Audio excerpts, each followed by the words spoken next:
J'enseigne depuis 3 ans à l'école primaire du Vieux-Verger de Gatineau. L'année est terminée. On est dans ce qu'on appelle nos pédagogiques. Les enfants sont partis. Le plus difficile en enseignement, c'est la lourdeur de la tâche. On ne se le cachera pas, là, il y a beaucoup de burn-out, de dépression en enseignement. Donc ça, c'est sûr que ça nous affecte. Là, on le sait qu'on est sujet à ça. Puis des fois, on a l'impression qu'on n'a pas beaucoup d'outils pour se protéger. La venue de Mme Bolduc nous intéressait beaucoup parce qu'elle allait nous éclairer sur le lien à faire avec l'émotivité, comment gérer le stress. Et par l'humour, on le savait déjà quand même un petit peu, mais on voit bien que par l'humour, on peut très bien gérer ce stress-là. Nous avons le privilège aujourd'hui de recevoir Mme Lynn Bolduc, conférencière. Je connais pas beaucoup la conférencière, donc mes attentes, dans le fond, c'est d'avoir peut-être des outils ou apprendre un peu mieux à me connaître pour intégrer un peu plus le rire dans mon quotidien. On est conscient que c'est loin d'être une baguette magique. On a un outil de prévention dans notre société qui est à la disposition des gens, mais qu'on oublie d'utiliser. Et c'est une des belles choses, je pense, au sein d'une équipe. On dit une équipe qui rit est une équipe unie. Puis d'être capable de se taquiner, de se relancer la balle d'une façon non dérisoire, c'est une richesse extraordinaire. D'aller cultiver cette valeur-là, la notion de plaisir, de rire, en interrelation avec nos enfants, c'est d'être capable de mieux leur transmettre une essence de vie extraordinaire qui est aussi importante que des connaissances intellectuelles pour moi. On oublie qu'on a déjà été des enfants puis qu'on a encore ce petit cœur d'enfant-là. Un enfant, c'est spontané, ça rit facilement. Un enfant va rire et sourire 300 à 400 fois par jour. En 1939, les gens riaient en moyenne 19 minutes par jour. En 1982, 6 minutes. En 1990, 4.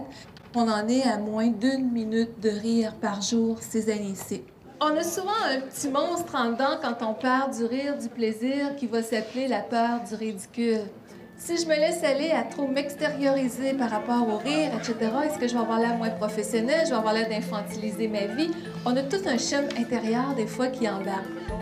L'important, c'est d'aider les gens à dédramatiser des fois les situations plus difficiles pour être capable d'être encore plus des transmetteurs de passion efficaces. C'est vraiment des outils qui sont pratiques, puis tout le monde a besoin d'apprendre à rire, puis à se détendre, puis à moins prendre la vie au sérieux. 1, 2, 3, go! Dans le fond, c'est s'arrêter, de rire plus qu'1 ou 2 minutes par jour pour ouvrir des choses, pour se permettre d'être mieux. C'est génial. Moi, je trouve que c'est vraiment la porte. Le rire, pas rien que ça, se faire des petits plaisirs, s'écouter. C'est un cadeau, je trouve, ce matin pour les profs, surtout avant de partir en vacances.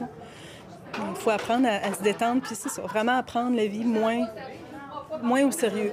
Dans le fond, je ris 15 secondes par jour et je pourrais en rire 10 minutes juste en allant chercher ces petits moments-là. Bien, j'ai réalisé que je passais à côté d'un bienfait extraordinaire.